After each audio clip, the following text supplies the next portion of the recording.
I hope you can see me. So when God distributed height, I was probably at the end of the line.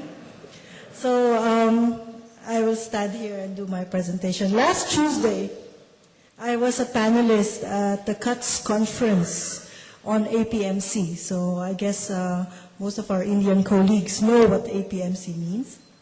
And I was actually the only female in the panel. And I can see history repeating itself. I'm also the only female. I'm very proud to stand here and to raise a female voice from the academic community. So what I'm going to present today is really actual research that we did. We conducted a research in 3 countries, India, Egypt, and the Philippines. And it is snowballing from our previous guest speakers. We heard about cluster development.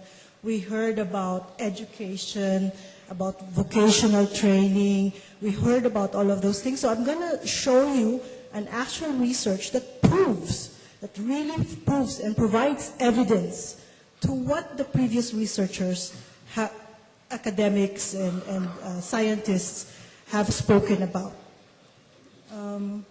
This paper that I'm going to talk about has been published in our website. So for those who have interest in getting deeper into the topic, I'm just going to breeze through my presentation because we don't have so much time. Those who are interested to learn more about the topic, you can download it from our website. So very quickly, I have 5 parts. I show you the research questions, the conceptual framework, the methodology that we did, results, and policy recommendations. So we are here actually, I am here with a group of my, similar to DG Merotra, I'm here with a group of students of mine. We're actually doing a research on FDI and retail industry and value chains. So last week we were at market interviewing some vegetable and fruit sellers with the push carts. So I guess everybody's seen them. And we've interviewed 1 or 2 of them, I think, and asking them, how long have you been selling your fruits and vegetables and so on? And they were saying 14 years, 15 years, my father before me have started selling this. So then you start thinking, do they want to grow at all? Do they want to increase their size? Are they happy being a pushcart seller for 14 years? So how, if they do want to grow, how do we move them from being a single proprietor, single seller with a pushcart, into someone having a stall, perhaps, and into someone having a big retail chain? I mean, that would be the objective of everybody here, I suppose, how to move them from micro to small to medium. So this is what our study is about. So we conducted it in 3 countries. We wanted to find out how you move these people, how to help them increase their size, how to help them increase their category, and what are the factors involved. We defined this growth as upgrading. Upgrading consists of 2 factors. It's growth through innovation. Most of the studies conducted before looked only at growth. Growth through an increase in the number of employees, sales, returns of investment, and so on. This is a very simple, measurable term, which is fine and good. There's no problem with that. However, if you think about it, this increase in sales could also be as a result of increase in demand because of the higher consuming abilities of and not because of the internal ability of the firm. So what we did is, we defined upgrading as innovation, as growth through innovation. The firm must do something in order to be more competitive, in order to capture rents better than its competitors. And this is how you grow sustainably. So we have this 2-pronged definition. And we said that, how do you do innovation? There's a lot of factors involved in it. Now the difference of our study is, we looked at the whole range of factors. What we have are normally studies that look at only 1 factor. So we made it more difficult upon ourselves and said, no, we don't look at 1 factor. We look at everything. So This is what we did. We looked at different characteristics, and I'm introducing to you our very famous onion model. The onion is a very, according to Tamal G, is a very debated vegetable here in India. So unfortunately, we named our model the onion model. And it's onion because it has different layers. Our assumption is an enterprise grows because of a range of factors. And this range of factors comes from the entrepreneur characteristics inside, the enterprise characteristics of its employees, the networks, social as well as business networks, and the business environment. So you could see it's a whole range. So just for some information, we identified different characteristics at the entrepreneur level, at the enterprise level, at the networks level, business networks level, as well as the business environment. I don't have to go through all of these. These are just some factors that we looked at in our study. So, we decided to focus, aside from looking at innovation, we focused on employment because as a measure for growth. So we looked at innovation, what kind of innovation that they did, and we looked at employment. Employment is very easy. When you ask an entrepreneur, how much was your sales, for example, last year, they probably couldn't remember. But if you ask them, how many employees did you have 10 years ago? I had 3. So it's very quick. So this is what we did. We used employment figures. And because this is a 3-country study, each country has their own definition of what a micro, a small, and a medium enterprise is, naturally. So for India, which is our interest, I guess, it's 1 to 9 employees for a micro. It's small if it's 10 to 19 employees, and it's medium for 20 to 99 employees. So these are the definitions that we used for size categorization for India and the rest for Egypt and for the Philippines. So our methodology is purposive, it's explorative, but we also have a quantitative part for Egypt. So why is it purposive? Because it's very difficult to find upgraders, and we wanted to talk to them to learn their stories. What is their story? So why is it explorative? Because we want to trace back their history. So upgrading is not the norm. That's why we really have to search the upgraders. That's our methodology. We had different size categories. So basically, if you grew to a certain size, even if you shrank in size back to a level, as long as you are within this threshold, you are, for example, considered an upgrader. If you grew and you are under a threshold, then you are a non-upgrader. So we interviewed upgraders and non-upgraders and did a lot of comparisons. So we have this quantitative criteria. They should have grown. So some of these methodological considerations. We also have a qualitative criteria. They should have introduced innovation. This is not so important for all of us. So how did we find the respondents? We used different methods. Registries, lists such as recommendations of business associations, experts, and basically by walking the street. For Egypt, we had 102 respondents, 93 for India, and for the Philippines, 150. This was before we cleaned the data and then had a core sample. So the core sample is 80 for Egypt, 93 for India, and 112 for Philippines.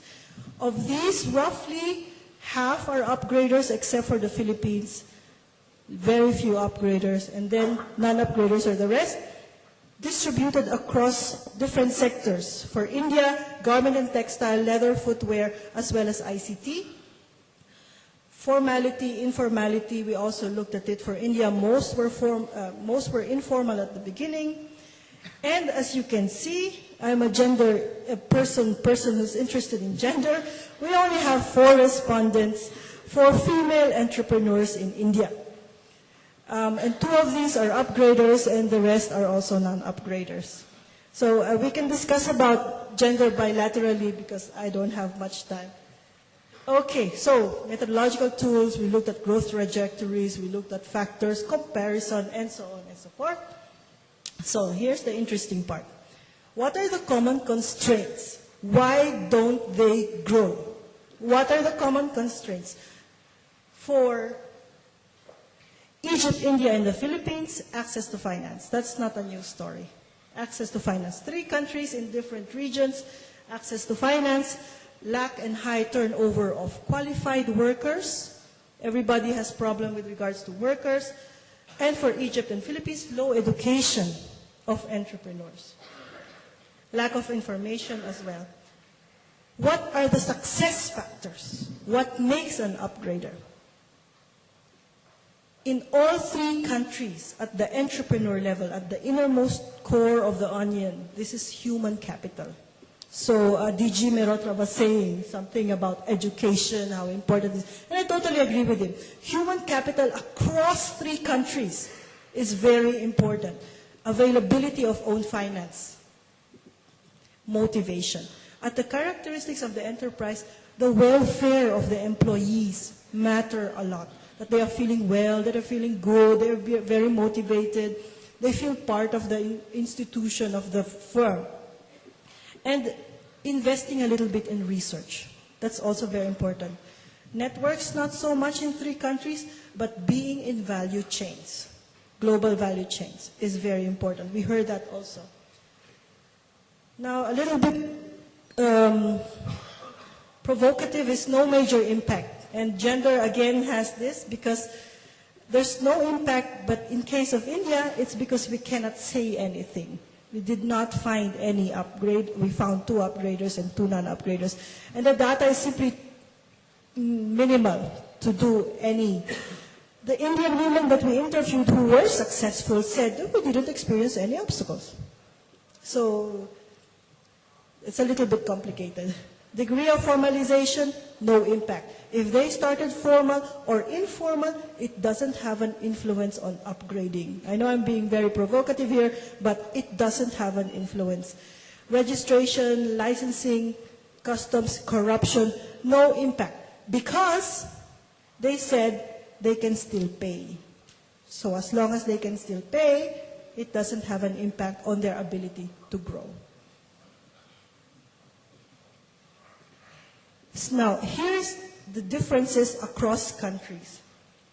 Social networks are very important. This one we know. Who you know, who you are linked with, very important in India. Readiness to take risks for Egypt and the Philippines. The Indian entrepreneurs that we interviewed said, I'm already taking a risk by being an entrepreneur. So what do you mean readiness to take risk? So that doesn't matter for India. Portfolio diversification, offering a lot, offering a different range. For Indians, they prefer to be very specific.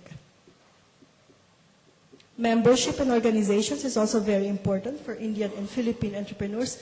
And for India specifically, market orientation. We interviewed textiles as well as ICT, and they normally started abroad before bringing in and starting locally. So they were first exporting before they started conquering local markets. So that's market orientation, location, where you are, and whether you are in a cluster. So being in a cluster is really very important. What are the takeaways? I'm running very quickly. So the micro, small, and medium enterprises in India, Egypt, and Philippines face very similar constraints to upgrading. Deficits in education, lack of workers. So although across these countries, very similar, surprisingly very similar constraints to upgrading. However, upgrading is possible.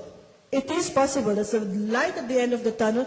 Upgrading is possible for some micro and small entrepreneurs despite these constraints. We didn't expect to find so many upgraders, however, we still did. Upgrading depends on a few specific individual factors, and I'm going back to this again. The upgraders, they are very motivated. They are highly educated, highly trained people. They are willing to take risks. They invest a lot.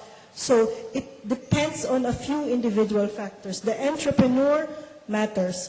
Upgrading requires also a combination of factors that the entrepreneur makes.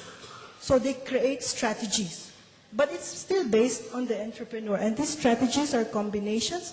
They complement or substitute elements that are missing. And most, again, combination factors are cornerstone on the entrepreneur. So let me show you, glaring inequality of opportunity. So if we found that upgraders are highly educated, highly motivated, and non-upgraders are not, there is really an inequality in opportunity. Let me show you. So we opened up the onion, the controversial onion. We opened it up and created this diagram. So these are the combination of factors. The gray ones are the constraints to upgrading, the common constraints across 3 countries. And these are the pillars are the factors that we found that will influence upgrading. For example, let me just one quick example. Finance is a problem. So the first gray, finance is a problem. What the entrepreneur will do is across each pillar, he will gather some strategy, some combination of factors to complement a weak input, a weak strategy, or to substitute it if it's missing. So they draw upon all of this. And however, this is sector specific. I cannot generalize for each sector. But this is what they do. This is the secret of successful entrepreneurs. So what are the policy recommendations? Education is very important. Education at the primary level, also at the secondary level, until the tertiary level, teaching them how to be critical thinkers, teaching them how to analyze, not just making them memorize. There's a difference, particularly in Egypt, teaching them how to criticize things. This is very important. Work experience, having on-the-job training, internships, and practicum in the international as well as local organizations while you are still students. This is very important to get experience. Human resource development for the workers. I interviewed a woman in the Philippines, and she said that all her workers are very loyal because they're very happy with her. She contributes to a huge Christmas party, and they're already very happy because they invite everybody. Such things, yeah.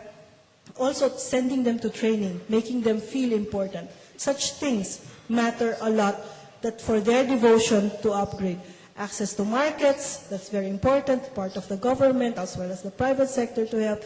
Access to finance and financial literacy is also very important. And finally, with regards to corruption, rule of law. So it's very important. Those who are informal don't want to be formal because they don't know what will happen after registration. So if we implement the rule of law, we will not have the informality problem, and then most of those in the informal will become formal. So that's it. If you have any question, you can approach me bilaterally. The paper is very interesting, is in our website. Thank you very much for your attention.